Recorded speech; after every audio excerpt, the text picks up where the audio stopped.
Hello everyone, welcome back to the channel. आज इस video में हम अपना नेक्स्ट टॉपिक पढ़ने वाले हैं और आज का हमारा जो टॉपिक है वो है ऑस्कल्टेशन। मतलब इस वीडियो में हम डिटेल में पढ़ेंगे अबाउट ब्रेथ साउंड। ठीक है, जब हम डॉक्टर के पास जाते हैं, डॉक्टर स्टेथ लगा के हमारे जो ब्रेथ साउंड है उसको सुनते हैं, तो एक होता है नॉर्मल ब्रेथ साउंड और एक होता है एबनॉर्मल ब्रेथ साउंड।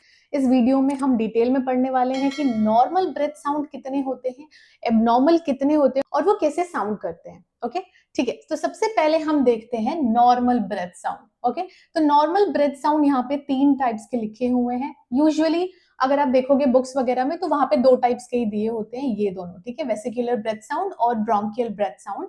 यहाँ मैंने 3 दिए हुए हैं, कुछ कुछ बुक्स में 3 भी है, कुछ कुछ में 2 भी है, तो हम यहाँ पे तीनों डिस्कस करेंगे। ओके, सबसे पहले है वेसिकुलर ब्रेथ साउंड। अब ये वेसिकुलर ब्रेथ साउंड क्या होता है, देखो इसका डेफिनेशन है soft low pitched sound heard over most of the lungs। ठीक है, इसके कैरेक्टरिस्टिक्स हैं inspiration longer than expiration, no pause between inspiration and expiration, और लोकेशन क्या है पेरिफेरल लंग फील्ड्स। ठीक है, इमेज में आप देख सकते हो। ओके, तो ये क्या बोल रहा है कि इसमें जो इंस्पिरेशन होता है, inspiration is longer than expiration. ठीक है, तो इसमें क्या हो रहा है, इंस्पिरेशन मतलब जो हम इनहेल करते हैं वो ज्यादा बड़ा है, लॉन्गर है एज कंपेरेटिव एक्सपिरेशन। ठीक है, और ये कैसा साउंड करता है वो आप अभी सुन सकते हैं। ओके, नेक्स्ट आता है हमारे पास ब्रोंकोवेस्क्युलर ब्रेथ साउंड। ठीक है, ब्रोंकोवेस्क्युलर ब्रेथ साउंड जो है, ये साउंड हम यूजुअली कहाँ सुनेंगे, जो हमारा स्केपुले है उसके बीच में और अपर स्टर्नम के पास। ठीक है, इमेज में आप देख सकते हो, यहाँ पे हमें जो ब्रोंकोवेस्क्युलर ब्रेथ साउंड है ये सुनाई देगा। अब इसका डेफिनेशन सबसे पहले देखते हैं। Moderate pitched breath sound heard over the main bronchi. Characteristics इसके क्या है, इंस्पिरेशन इक्वल्स एक्सपिरेशन। ठीक है, तो हमने ऊपर में पढ़ा था कि inspiration is longer than expiration, यहाँ क्या है, inspiration is equals to expiration. ठीक है, और ये हम कहाँ पे सुनेंगे, जो ब्रोंकाई है उसके पास में ये साउंड सुनाई देता है।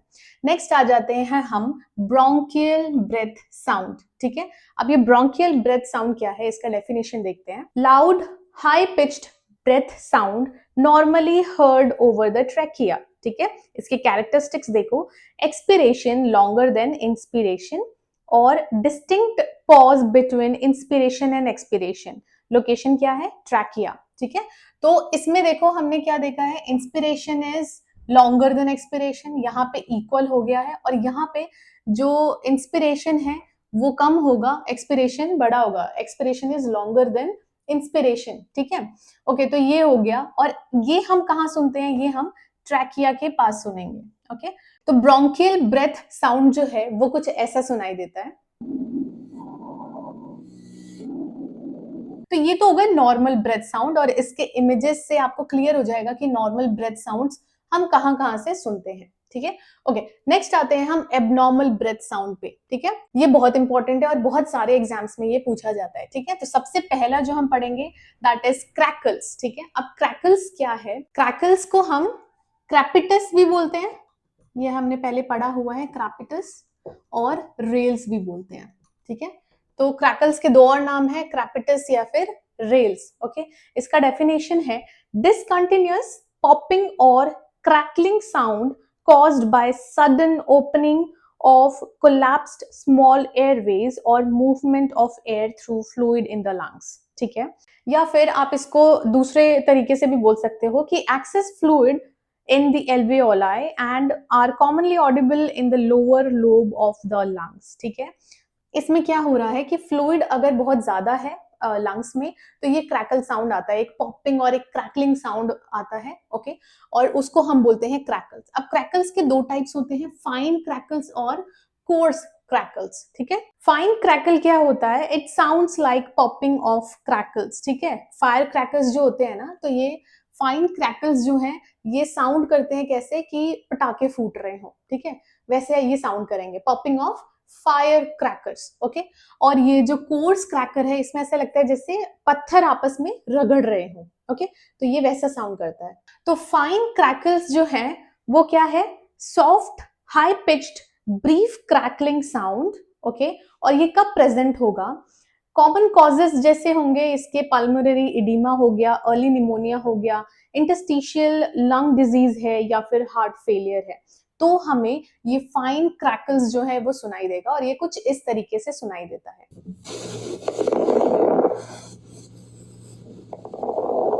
नेक्स्ट आ जाता है हमारे पास कोर्स क्रैकल। तो मैंने बोला आपको ये ऐसा लगता है जैसे आपस में हम पत्थर को रगड़ रहे हैं, ठीक है, किसी बॉक्स में या अपने हाथ में अगर आप पत्थर रख लो और बहुत अच्छे से उसको जगल करो तो जैसे आवाज आएगी वैसे आवाज आती है कोर्स क्रैकल से। ये क्या होता है? Louder low pitched bubbling sound. Common causes क्या है इसके? Pneumonia, bronchiectasis, COPD, pulmonary oedema, ठीक है। तो ये इसके कुछ कॉमन कॉजेज हैं और ये कुछ ऐसा सुनाई देता है।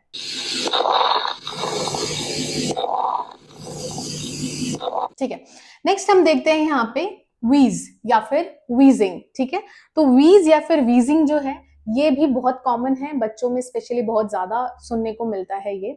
अब ये क्या है वो देखते हैं। Continuous high pitched musical sound produced by air flowing through narrowed air, ठीक है। मतलब नैरोइंग और टाइटनिंग अगर हो जाती है लोअर एयरवेज की तो वहां से जैसी आवाज आएगी उसको हम बोलते हैं वीजिंग या फिर वीज। मतलब जैसे आप विसल करते हो ना, विसल बजाते हो, वैसे टाइप की आवाज आती है, ठीक है। इसके कॉमन कॉजेज हैं एस्थमा, सीओपीडी, ब्रोंकोस्पैज्म या फिर एलर्जिक रिएक्शन, और ये कुछ इस तरीके से सुनाई देता है।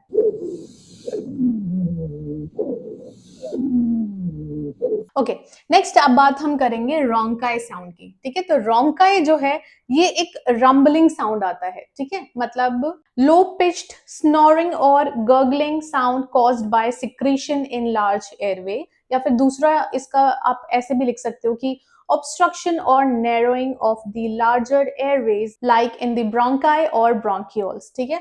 तो bronchi या फिर bronchioles में अगर larger obstruction आ जाए, narrow हो जाए, तो एक रंबलिंग साउंड आता है और उस साउंड को हम बोलते हैं रोंकाई, ठीक है। और ये कुछ इस तरीके से सुनाई देता है, ठीक है। और इसके कैरेक्टरिस्टिक्स क्या है? ऑफन क्लियर आफ्टर कफिंग, और कॉमन कॉजेस क्या है? क्रोनिक ब्रोंकाइटिस, सीओपीडी या फिर निमोनिया, ठीक है। अब नेक्स्ट हम बात करते हैं स्ट्राइडर की, ठीक है। तो स्ट्राइडर क्या है? ट्रैकिया में या फिर जो लैरिंग्स है वहां पे कोई ऑब्स्ट्रक्शन आ जाए, एक बहुत ही लाउड और हार्श साउंड आता है, उसको हम बोलते हैं स्ट्राइडर, ठीक है। तो इसका डेफिनेशन देखते हैं। A loud harsh high pitched sound produced due to upper airway obstructions, और ये मोस्टली कब आएगा? जब हम इंस्पायर करेंगे, जब हम अंदर सांस लेंगे तब होगा। heard during mostly inspiration. Common causes क्या हैं? laryngeal edema, foreign body aspiration, epiglottitis, crop हो गया या फिर एयरवे ऑब्स्ट्रक्शंस है, ठीक है। और इसमें इमरजेंसी कंडीशंस में यूजुअली हमें मेडिकल अटेंशन की इमीडिएटली रिक्वायरमेंट रहती है, तो ये बहुत ज्यादा ध्यान देने की जरूरत है, ठीक है। और ये कुछ इस तरीके से सुनाई देता है।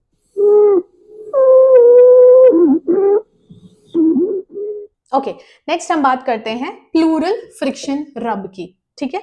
तो इससे आपको पता लग रहा होगा फ्रिक्शन रब मतलब एज इफ कोई दो चीजें आपस में रगड़ रही हो, ठीक है। फ्रिक्शन, प्लूरल फ्रिक्शन रब में तो कभी भी हम दो चीजों को जब रगड़ेंगे तो एक रबिंग साउंड आता है ना, वैसा साउंड आपको सुनाई देगा प्लूरल फ्रिक्शन रब में, ठीक है। तो इसका डेफिनेशन देखते हैं। अ ग्रेटिंग और rubbing sound produced when inflamed pleural surface rub against each other, ठीक है। कैरेक्टरिस्टिक्स क्या है? heard during inspiration and expiration, does not disappear after coughing, और कॉमन कॉजेस इसके क्या है? प्लूरेसी है या फिर पल्मोनरी एम्बोलिज्म हो गया या फिर निमोनिया है, ठीक है। तो ये कुछ इसके कॉमन कॉजेस हैं और ये कुछ इस तरीके से सुनाई देता है। ओके, नेक्स्ट हम बात करते हैं डिमिनिश्ड ब्रेथ साउंड। अब डिमिनिश्ड ब्रेथ साउंड से क्या समझ में आता है? डिमिनिश्ड का मतलब होता है धीरे धीरे गायब हो रहा हो, ठीक है। तो जो ब्रेथ साउंड्स होंगे वो इजीली सुनाई नहीं देंगे, ठीक है। तो इसका डेफिनेशन क्या है? Breath sounds are softer than normal due to decreased air flow. Common causes क्या होगा, ओबेसिटी है, प्लूरल एफ्यूजन है, नीमोथोरेक्स है या फिर एम्फाइसेमा है, ठीक है।